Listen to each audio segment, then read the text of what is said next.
Jueves 9 de junio del 2022, bienvenidos amigos y amigas a la emisión estelar de Noticias 7. Gracias a quienes nos sintonizan a través de www.eltelegrafo.com.es, Pública FM y también por nuestras redes sociales. Aquí les vamos a contar las noticias más importantes de la jornada y enseguida damos paso a los titulares.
$65 de multa pagarán quienes incumplan el reglamento que prohíbe la circulación de dos personas en moto. Los criterios de los conductores están divididos. Unos apoyan la medida mientras que otros se ven perjudicados. Sin embargo, esta es ya una normativa que va a regir en todo el país. Ya está en vigencia el reglamento que restringe la circulación de dos personas en moto. Una vez publicado en el registro oficial, quien incumpla esta normativa será sancionado. Y la multa es del 15% de la remuneración básica unificada por el cometimiento de esta contravención hasta que la Asamblea Nacional recategorice la contravención de tránsito. Exactamente serán $63.75 la multa que deberán pagar por infringir esta norma que contiene varias excepciones respecto al traslado de cónyuges, hijos, hermanos, adultos mayores o personas con discapacidad, quien deberán justificar su movilización. El parentesco y el grado de familiaridad se evidenciará con la cédula, en donde sea padre o sea hijo, y consta normado específicamente cuál es el rango de parentesco. Esta medida generó que decenas de motociclistas bloqueen la vía Daule en señal de rechazo, mientras que en Quito los criterios son divididos. Pero tampoco me parece justo que por todo se pague uno, que tengamos que cumplir esa ley cuando nosotros solo queremos movilizarnos para ayudar entre nosotros mismos. Me parece bien porque nos evita muchos problemas y asaltos que se pueden evitar. Esta medida se toma en el marco de la lucha contra la delincuencia, pues según autoridades, 220 muertes violentas se han cometido con dos personas en este medio de transporte. Además, cada municipalidad tendrá la potestad de hacer cambios, como regular horarios, rangos de edad, entre otros. Edison Saavedra, Noticias 7. Politólogos analizan lo que implicaría poner en práctica un plan Ecuador, tal y como lo anunció el presidente Guillermo Lasso, como una estrategia para luchar contra la delincuencia y sobre todo contra el narcotráfico, con la ayuda de los Estados Unidos. Mientras tanto, los expertos lo comparan con lo que se llevó a cabo en Colombia y aseguran que podrían rectificarse errores. Seguridad. En una entrevista para medios internacionales, el presidente Guillermo Lasso puso sobre la mesa la idea de contar con un apoyo más intenso por parte de los Estados Unidos para combatir la delincuencia y sobre todo el narcotráfico en el Ecuador. El Ecuador quiere plantearle a los Estados Unidos un plan Ecuador. A partir de estas declaraciones del politólogo colombiano Néstor David Medina, recuerda y compara lo que fue para su país el Plan Colombia, también llamado Plan para la Paz y el Fortalecimiento del Estado, un acuerdo bilateral con Estados Unidos que se constituyó en el año 1997 y que tuvo el mismo objetivo. Inicialmente el plan fortalece las fuerzas militares, le da un nuevo enfoque, traemos equipos, aquí no habían aviones o helicópteros artillados que permitieran control de territorio cocalero y demás. En ese momento el plan arranca a funcionar, se moderniza, pero el problema va a ser pasando los 2000, 2010, donde tanto la agenda del mundo cambia en materia de seguridad en el 2001, pero también la forma de operar de la mafia. Trayendo consigo críticas. Hay otros temas de fondo que no se han combatido, como el blanqueo de capitales, los dineros que se lavan y llegan a Colombia, vínculos con la política y el empresariado. Según el académico y analista internacional Daniel Crespo, la idea de crear lazos más estrechos para luchar contra la delincuencia no es malo per se. Si bien, insisto, es importante tener una articulación al respecto, es fundamental tomar, ya que se ha hablado de este paralelismo con el Plan Colombia, tener en cuenta los aciertos y desaciertos que se dieron en el contexto del Plan Colombia para no repetir los errores y más bien tratar de articular algo que se ajuste de una forma más adecuada a nuestra realidad. Medina concuerda en que se podrían rectificar errores. El primer enfoque desde el ámbito de seguridad nuevamente va a ser la inteligencia, fortalecer la inteligencia. Y por otro lado, el factor social. Hay que desarrollar socialmente las regiones. La propuesta aún no es oficial, por ello ambos analistas aseguran que una vez concretada, habrá que analizar. Andrea Orbe, Noticias 7.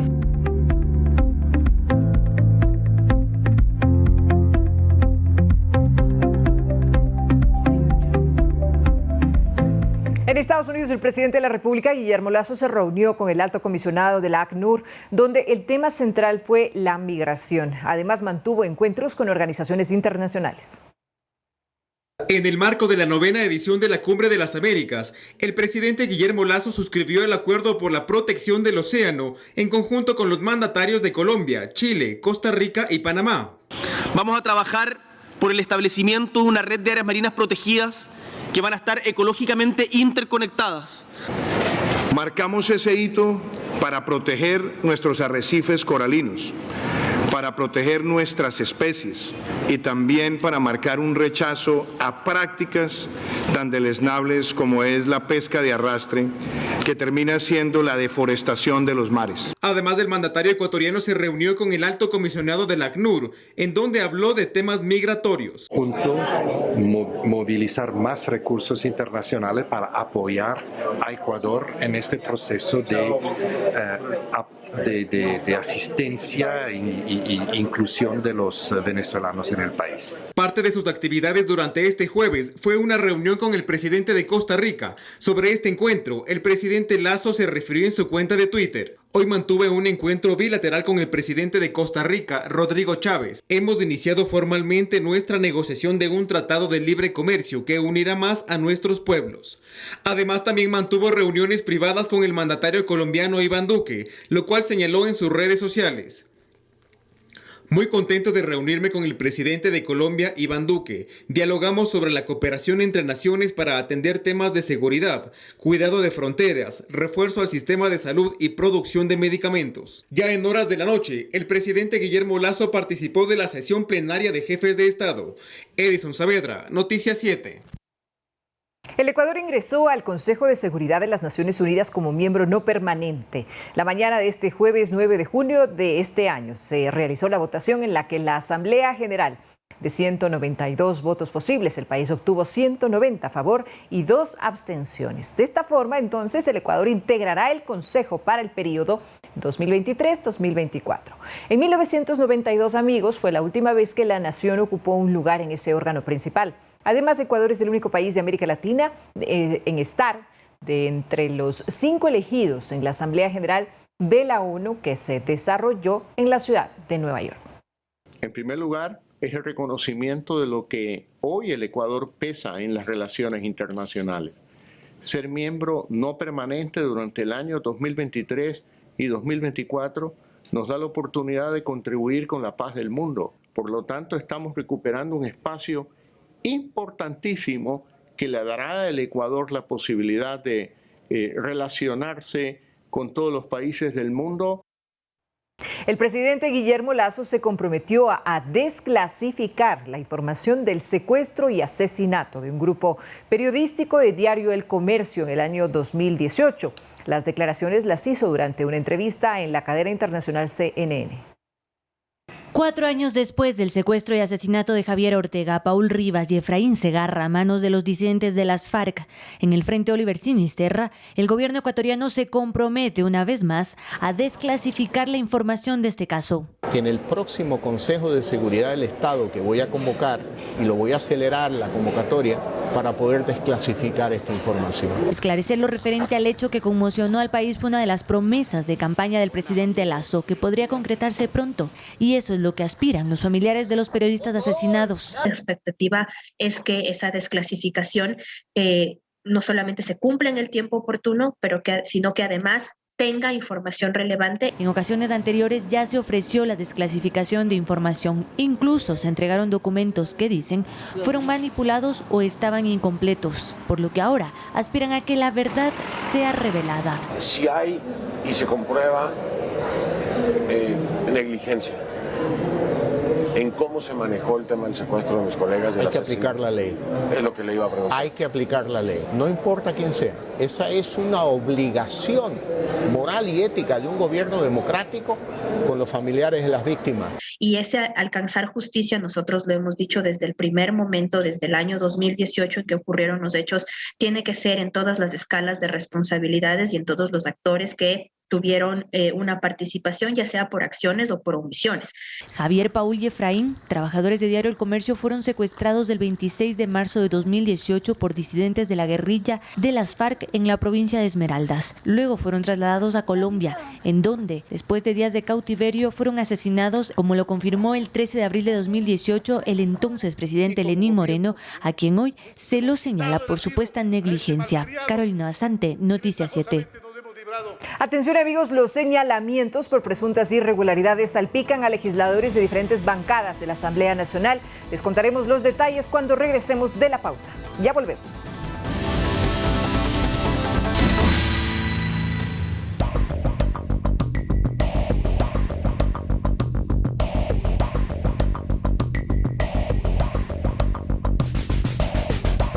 Seguimos informando amigos, los señalamientos por presuntas irregularidades salpican a legisladores de diferentes bancadas. Al interior del Parlamento se anuncian investigaciones en el Comité de Ética. Las polémicas dentro del Parlamento no cesan ni con el cambio de presidencia, ahora en manos de Virgilio Saquicela. En las últimas horas se conoció de una investigación abierta en el movimiento oficialista para indagar las denuncias de supuesta gestión de cargos públicos en contra del asambleísta Byron Maldonado. Se prevé que se realice una reunión en los próximos días y escuchar a las partes y en función de eso y apegados a nuestro reglamento, pues proceder. La acusación nace tras el señalamiento hecho por el prefecto de Loja, Rafael Dávila. Tendrá que sostenerse eso con una evidencia. Yo como abogado tengo que decirles que de mi parte estoy con mi conciencia absolutamente tranquila. El movimiento UNES dijo que pondrá la denuncia respectiva en el Comité de Ética del Parlamento. Sí hay pruebas que lo vinculan en un aparente tráfico de influencias. Sin embargo, puertas adentro, esta bancada tiene su propio proceso, pues uno de sus asambleístas, Ronnie Aliaga, está en la mira por su supuesto nexo con el prófugo Javier Roldán, que a la vez tendría vínculos con el narcotraficante Leandro Norero. Mientras tanto, la vicepresidenta Yesenia Guamani deberá enfrentar su propio proceso en una comisión ad hoc que tramita la denuncia en su contra por supuesto incumplimiento de funciones. Todo lo que hemos actuado, tanto en el Consejo de Administración Legislativa como en el Pleno de la Asamblea Nacional, ha sido legal. Carolina Basante, Noticias 7. La Asamblea busca reducir las tasas de interés de créditos educativos a un porcentaje entre el 4 y 5%. Y también se busca limitar el tiempo de funciones de rectores de las universidades del país. Son 16 propuestas de reformas a la Ley Orgánica de Educación Superior, las que están siendo analizadas en la Asamblea Nacional. Una de ellas apunta a establecer un interés muy bajo para la entrega de créditos educativos. La iniciativa plantea que ese interés sea de entre el 4 y 5%. Básicamente lo que pretenden es de que sea solo la parte de lo que es el costo del dinero, 4 o 5%, que es más o menos lo que cuesta en este país prestar el dinero a los bancos.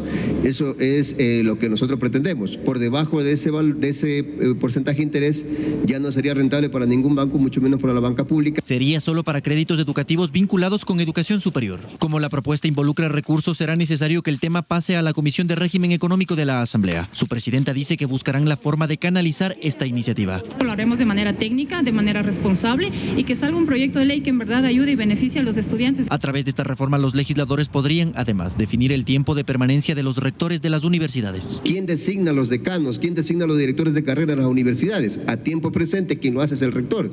Las universidades se han convertido en una verdadera hacienda. Una vez que gana un rector, él nombra hasta los directores de carrera, los coordinadores de carrera, y eso creemos que debe cambiar. Hace un par de semanas los estudiantes también presentaron sus aportes. Ellos solicitan una revisión de de los recursos que reciben las universidades. Una nueva fórmula de distribución de recursos que garantice entregar recursos económicos a cada universidad según sus necesidades y según también las capacidades que tenga en el futuro. Los asambleístas analizan todas las propuestas para articular una sola iniciativa que vaya al análisis y votación en el Pleno del Parlamento. Atención amigos televidentes, la Contraloría halló 282 procedimientos irregulares en la emisión de carnet de discapacidad entre el 2014 y el 2020. La entidad argumenta que no se exigieron informes de especialistas médicos que certifiquen la discapacidad y que en algunos casos inclusive se emitieron carnets de un solo día. En 68 exámenes especiales realizados a la entrega de carnets de discapacidad, la Contraloría General del Estado halló 282 procesos irregulares en los que habrían incurrido entidades del Ministerio de Salud. La Contraloría estableció que entre el 2014 y 2020, coordinaciones zonales y direcciones distritales del Ministerio de Salud a nivel nacional habrían incumplido la normativa, regulaciones y procedimientos de la expedición de carnets de discapacidad. Según el documento, el proceso de emisión de carnets no siguió la norma establecida, no se requirieron informes técnicos para validar la condición de los pacientes y no permitió establecer la legalidad y veracidad de la documentación que respaldó la entrega de dichos carnets. Además, la falta de disposiciones para cumplir con los lineamientos habrían ocasionado que no se realice una valoración completa de factores sociales y complementarios de los pacientes, así como la falta de certificados médicos tampoco permitió verificar la veracidad de los porcentajes de discapacidad. Incluso, la entidad señala casos en donde la evaluación, calificación y emisión de carnets se realizó en un solo día. Este escenario es totalmente contrario a cientos de personas que han buscado por días, incluso meses, un carnet de discapacidad. Para David Muñoz, que padeció cáncer, no fue nada fácil sacar su documento. Se saturaron los centros de salud y para conseguir una cita para recién valorizar el porcentaje de discapacidad tardaba semanas o a veces meses. Incluso comenta que los porcentajes que constan en el carnet no serían los reales. Lo malo de esto es que las personas que valorizaban eran médicos generales, no especializados en discapacidad. Entonces, los esquemas de valorización para una discapacidad, estaban lejos de la realidad. Edison Saavedra, Noticias 7. Un juez dictó medidas sustitutivas y puso en libertad a 18 personas que fueron detenidas la madrugada del miércoles 8 de junio en el parqueadero del Hospital Luis Bernaza de Guayaquil. Los involucrados presuntamente brindaban seguridad a un paciente ingresado a esa casa de salud luego de ser víctima de un atentado. Al momento de la detención, la policía encontró en poder de los procesados armas de grueso calibre, dólares y euros, además en efectivo, por lo cual se los acusa de transporte de armas y asociación ilícita. Pese a las pruebas, fueron puestos en libertad, algo que ha generado cuestionamientos en la opinión pública y las autoridades. Un video difundido en redes sociales registró el enfrentamiento entre elementos de la policía y la AMT. Según un reporte preliminar de la Policía Nacional, agentes de inteligencia iban a bordo de un taxi que pertenece a la unidad de antinarcóticos. El automotor habría sido detenido por un agente de la AMT por el mal estado de las llantas. No obstante, al ser notificado de que se trataba de personal policial, el agente no habría aceptado la explicación y les habría agredido verbal y físicamente. En otro tema, amigos televidentes, estafadores utilizan supuestas ofertas laborales para cobrar montos a sus víctimas. Según los testimonios, estarían solicitando montos para captaciones previas a la adjudicación del trabajo. En la siguiente nota les vamos a contar los detalles. Los estafadores han apuntado a las personas desempleadas para engañarlos con supuestos puestos de trabajo. En este caso, usaron el nombre de la empresa Keyport, la cual administra el aeropuerto Mariscal Sucre en la capital. Según Paula, nombre protegido, habrían publicado la oferta laboral en redes sociales y según lo que supo, alrededor de 200 personas postularon. Me empezó a pedir requisitos como cuando vas a una empresa a dar un proceso de contratación. Y este señor me pidió, entre tantos documentos, un curso básico de prevención y de riesgos laborales. Paula no contaba con estos cursos que eran requisito, lo que le informó al supuesto reclutador. Este le entregó el número de una supuesta academia de formación. Esos cursos tenían un costo de $150 cada uno. En total serían unos $300. Pues ahí ya lo vi un poco raro. Investigué sus nombres en Keyport SA y la verdad es que no vi en ningún lado esos nombres. A lo que los estafadores le dijeron que se trataba de un nuevo departamento y que era nuevo personal del aeropuerto Eloy Alfaro en Manabí. Paula pidió prestado a varias personas para poder completar los montos solicitados. Ella realizó 2 pagos para los uniformes, uno de $50 y el otro de $30. Y pues el día miércoles me dice este señor que como hice 2 pagos, congelé esa cuenta y debía volver a pagar $80 más. Y aquí me empezaron a insistir mucho y por eso ya me di cuenta que esto se trataba de una estafa. La empresa aclaró a la ciudadanía que no publica trabajos en redes sociales y que no utiliza su nombre en plataformas de empleo. Además, no se comunica a través de WhatsApp y su correo institucional termina en @keyport.com. Si usted recibe un correo de otra terminación, repórtelo inmediatamente y recuerde que no se solicita ningún pago para obtener un puesto de trabajo. Manuela Bedón, Noticias 7. Y fue desarticulada una banda delictiva que se dedicaba a falsificar documentos para cobrar ilegalmente el bono solidario. El hecho ocurrió en Milagro, en la provincia de Guayas. Unidades especiales de la Policía Nacional lograron la desarticulación de una organización delictiva que se dedicaba al cobro fraudulento de bonos de solidaridad otorgados por el gobierno nacional a familias ecuatorianas de escasos recursos. La captura de estos sujetos se produjo la tarde de este miércoles en el centro del Cantón Milagro. Existe 10 personas entre sexo masculino y sexo femenino. Aparentemente el modus operandi de estas personas son que falsificaban las cédulas y se acercaban a las tiendas a cobrar los bonos de las víctimas. Las primeras indagaciones señalan a un ciudadano de nacionalidad peruana como el presunto cabecilla de la organización, la cual también se encontraba operando en otros puntos de la provincia del Guayas. Lo que sí utilizan es a personas de avanzada edad para poder asimilar a las personas que entregan el dinero a las tiendas, poder hacerse pasar más o menos acorde a la edad de la cédula a la que van a falsificar. En poder de los detenidos, la policía halló cerca de $4.000 en efectivo, 52 cédulas de ciudadanía clonadas y otros documentos personales.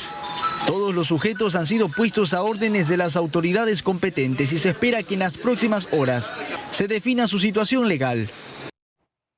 En otro tema, el procurador del Estado, Íñigo Salvador, anunció que presentará una acción de anulación del laudo arbitral, que le dispone al Estado pagar $11 millones a la petrolera catarí Gente Oil.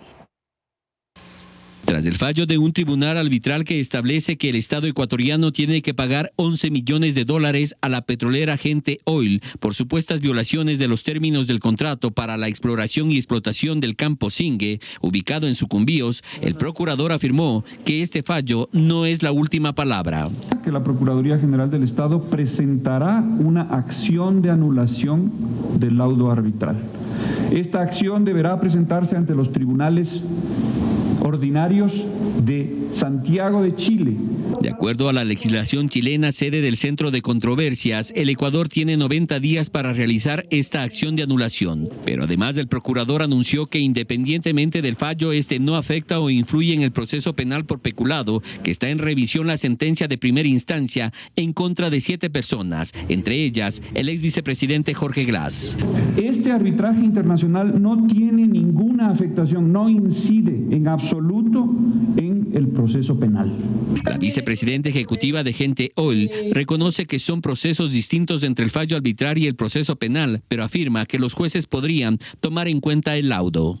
El tribunal ha dicho que no, al ser nulo, no tiene ningún efecto. Gente Oil tiene un contrato de 20 años que inició en 2012 y tras el laudo arbitral asegura operará hasta 2032.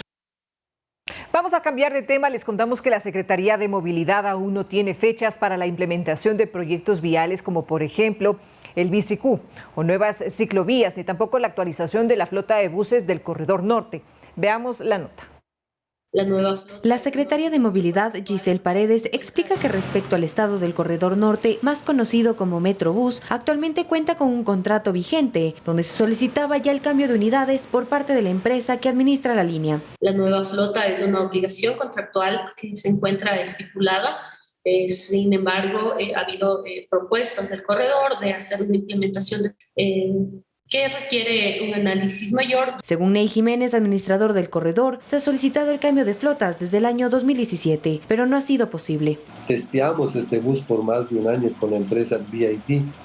No tenemos toda la información, funciona muy bien, pero desgraciadamente con los cambios de las alcaldías no ha sido posible que la municipalidad lo concrete.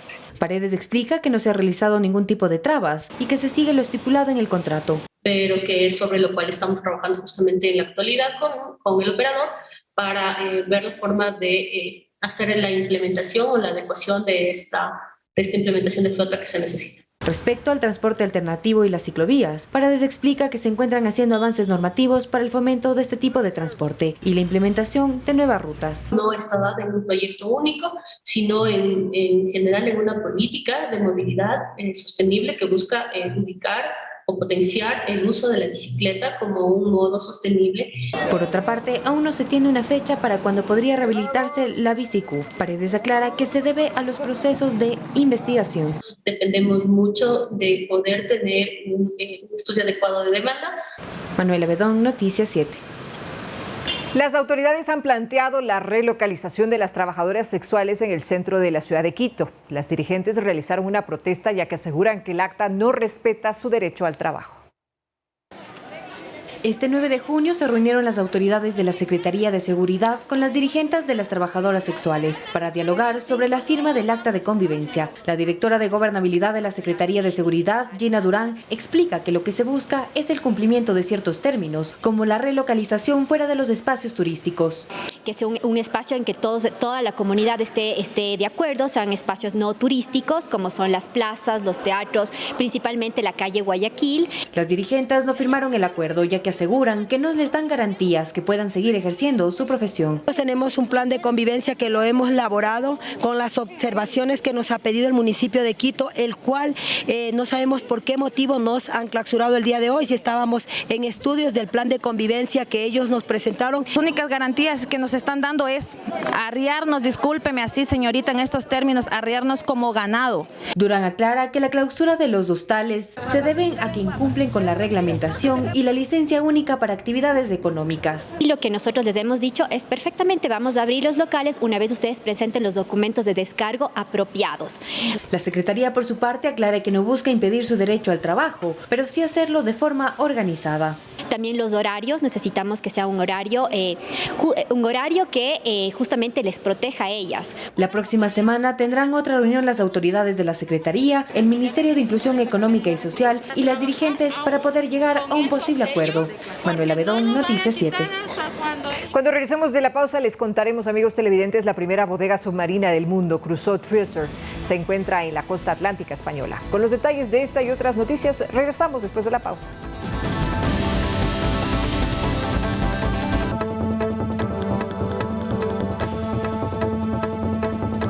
Vamos enseguida con las noticias del mundo, amigos televidentes. El presidente de los Estados Unidos, Joe Biden, plantea un nuevo multilateralismo con el que busca recuperar su influencia, sobre todo en Latinoamérica y en el Caribe, y frenar de alguna manera el empuje de China y Rusia. Los Ángeles se encuentra bajo un fuerte dispositivo de seguridad y cero tolerancia a las protestas. La ciudad es sede de la 9ª Cumbre de las Américas, con el presidente de Estados Unidos, Joe Biden, en el papel de anfitrión de los líderes de Canadá y las naciones de América Latina y el Caribe. En su discurso de apertura, Biden propuso una nueva asociación económica con América Latina y destacó que la democracia ha sido el sello de las luchas en la región. In the next few days, En los próximos días lanzaremos otra nueva iniciativa creada en cooperación con muchos de sus países. Incluye la asociación entre Estados Unidos y el Caribe para abordar la crisis climática que la vicepresidenta Harris liderará para nuestro país y la colaboración entre los Estados Unidos con Argentina, Brasil, Canadá, Chile y México, los mayores exportadores de alimentos del hemisferio, para incrementar la producción de alimentos para la exportación. La cumbre regional arrancó marcada por la discordia y los desaires sobre la lista de invitados. El número de jefes de Estado y de Gobierno se redujo a 21 después de que Washington excluyera a las autocracias de la región: Cuba, Venezuela y Nicaragua. El presidente mexicano Andrés Manuel López Obrador canceló su participación y otros líderes siguieron el ejemplo.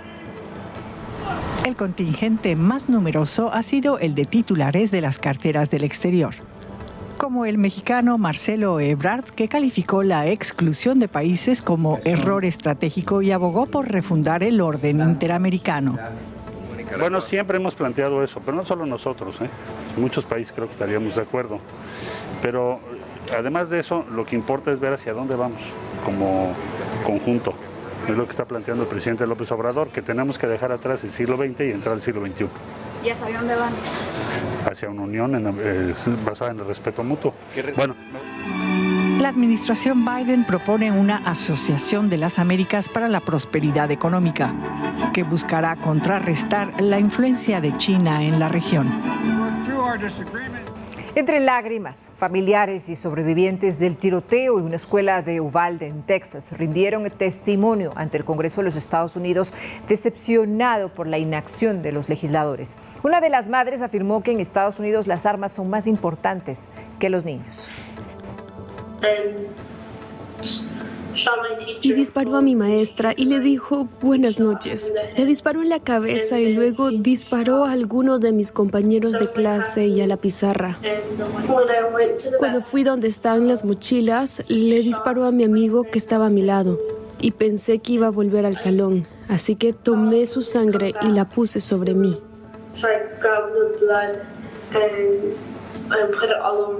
Dos semanas después de sobrevivir a un tiroteo masivo untándose con la sangre de un compañero de clase y fingiéndose estar muerta, Mia Cerrillo, una estudiante de cuarto grado de 11 años en la escuela primaria Robb, compartió su testimonio durante una audiencia de la Cámara de Representantes sobre la violencia armada. La niña está aún demasiado traumada para comparecer en persona. I come because that girl lost my baby girl.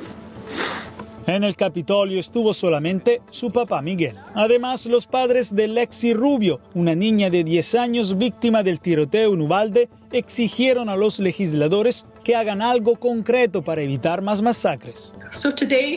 Así que hoy defendemos a Lexi y como su voz exigimos acción. Buscamos la prohibición de los rifles de asalto y cargadores de alta capacidad.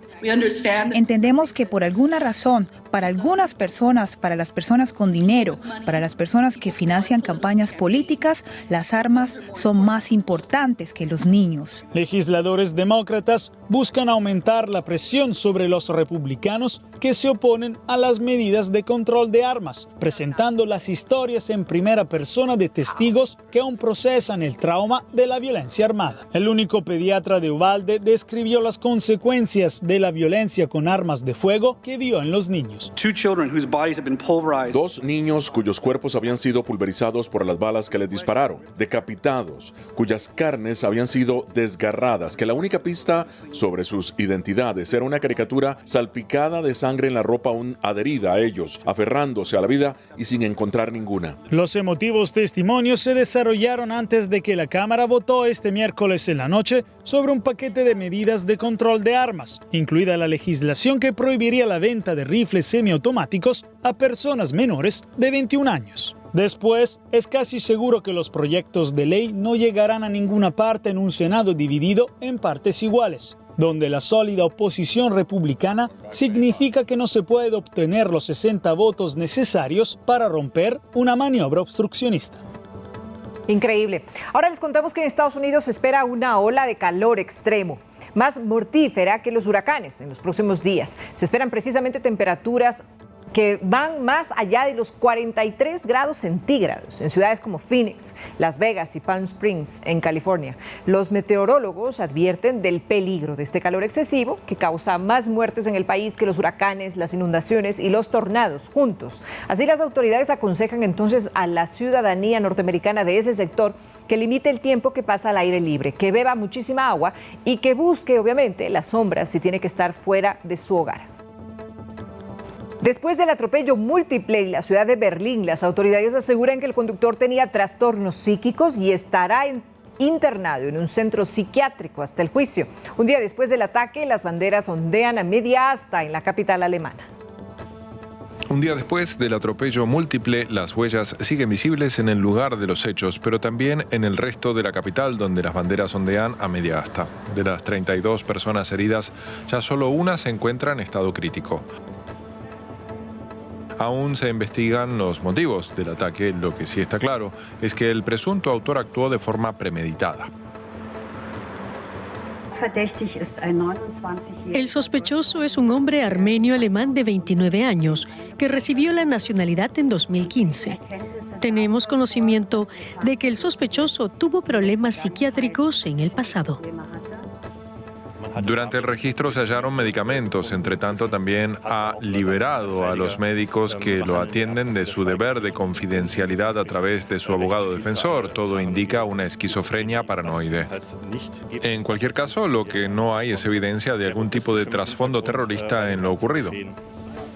Por ello, será la Brigada de Homicidios y no la Seguridad del Estado quien investigue el trasfondo y el desarrollo del atentado. La Fiscalía acusa al berlinés de 29 años de homicidio e intento de homicidio en 31 casos. El presunto atacante permanecerá en un centro psiquiátrico hasta que comience el juicio. Mientras tanto, decenas de millones de toneladas de granos permanecen bloqueadas en tanques gigantes en Ucrania, mientras Moscú y Kiev discuten una posible salida de la cosecha a terceros países. Silos llenos de granos, decenas de millones de toneladas suficientes para alimentar a países enteros. Entre tanto, se acerca una nueva cosecha y los agricultores no saben dónde guardarla. Rusia controla ahora una parte significativa de la costa ucraniana del Mar de Azov y del Mar Negro. Además, el puerto de Mariupol fue bombardeado durante meses. Entre tanto, Ucrania ha minado el puerto de Odessa contra los buques de guerra rusos. Cualquier barco que ingresa al puerto está en riesgo. El gobierno ucraniano dice estudiar diferentes formas para sacar el trigo y el maíz, pero ninguna opción es buena. Los trenes no pueden competir con el transporte marítimo en términos de volumen. Naciones Unidas propone un corredor marítimo seguro para sacar el grano, así como el fertilizante y los alimentos rusos. Los alimentos ucranianos y el fertilizante y los alimentos producidos por Rusia deben volver a los mercados mundiales a pesar de la guerra. Este acuerdo es esencial para cientos de millones de personas en países en desarrollo, incluyendo el África subsahariana. El ministro ruso de Exteriores, Sergei Lavrov, apoya este plan tras su encuentro con su homólogo turco el miércoles y dice que los ucranianos que no fueron invitados a la reunión pueden resolver esta crisis. Lo único que se necesita es que los ucranianos permitan zarpar a los barcos en sus puertos, ya sea desminando las aguas o marcando corredores seguros. No hace falta más. Pero Ucrania reclama garantías ante Rusia. Sus barcos podrían aprovechar el corredor para atacar Odessa.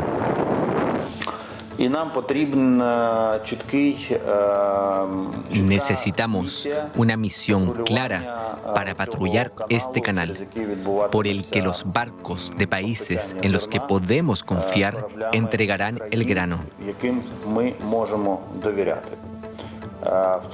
En este sentido, confiamos en la Armada turca en particular. Mientras Moscú y Kiev se culpan mutuamente, Ucrania se está quedando sin espacio para almacenar y eso amenaza la cosecha de este año. Millones de personas lejos del conflicto podrían sufrir una hambruna si no se levanta el bloqueo. Atención amigos, Irán deja a ciegas al Organismo Internacional de Energía Atómica al apagar las 27 cámaras que vigilaban el cumplimiento del acuerdo nuclear.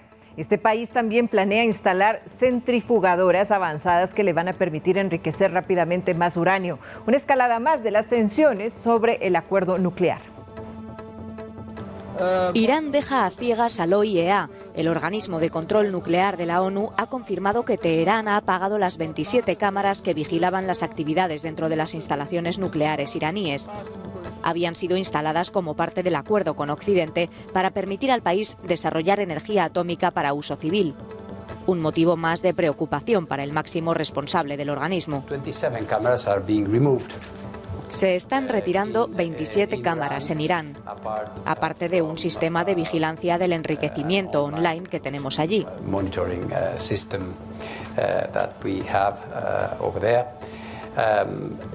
Así que esto, por supuesto, supone un serio reto para nuestra capacidad de seguir trabajando allí y de confirmar la corrección de la declaración de Irán en el marco del JCPOA.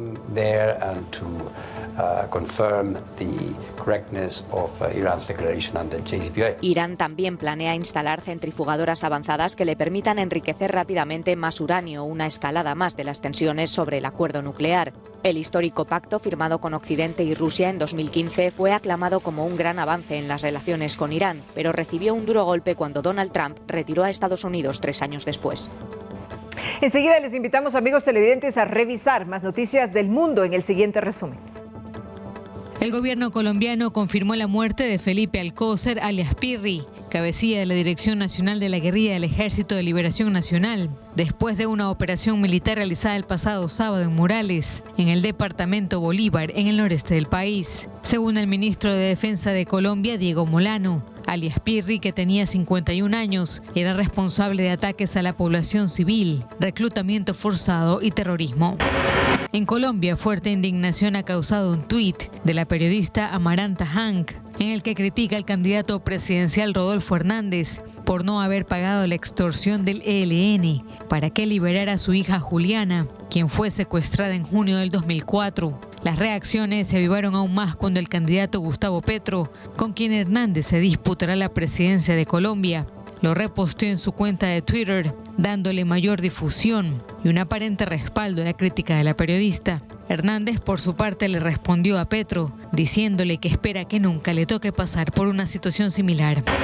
Unas 2.000 personas fueron evacuadas durante la noche debido a un violento incendio declarado en la provincia de Málaga, en el sur de España, donde las llamas ya arrasaron 10.000 hectáreas en septiembre del 2021. El fuego comenzó en Sierra Bermeja, en la región meridional de Andalucía, poco antes del inicio de la ola de calor prevista para estos días, que puede dejar picos de más de 40 grados centígrados en la zona. Cerca de 500 bomberos fueron desplegados para apagar el incendio.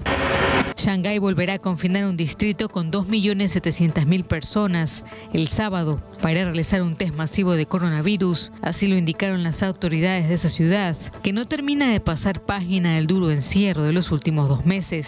La urbe más poblada de China levantó la semana pasada muchas restricciones tras mantener encerrados en casa durante meses a la mayoría de sus 25 millones de habitantes durante el peor brote de COVID en 2 años. Atención amigos, este jueves 9 de junio se cumplen 20 años del primer gol marcado por una selección absoluta de Ecuador en un mundial de fútbol. Ya les contamos los detalles entonces para recordar este momento histórico cuando regresemos de la pausa.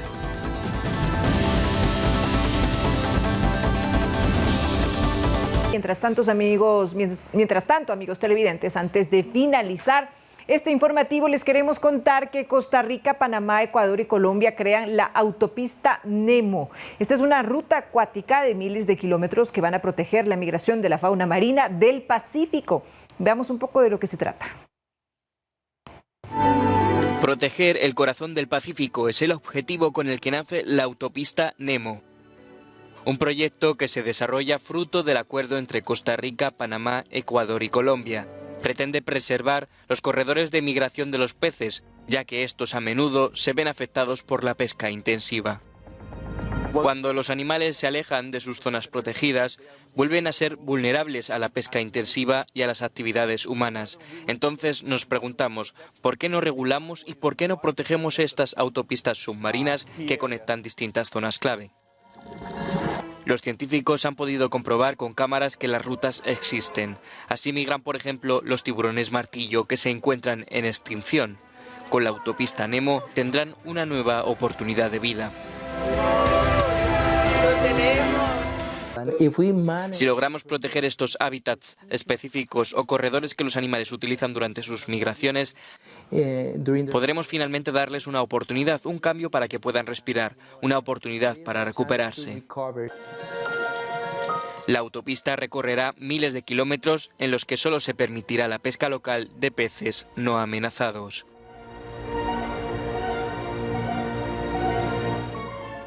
Muchísimas gracias, amigos televidentes, por habernos acompañado en la presente emisión informativa. Nosotros les deseamos una excelente noche y, por supuesto, que mañana nos acompañen a partir de las 7 horas en una próxima emisión de Noticias 7, muy tempranito con la información para usted. Hasta pronto. Buenas noches.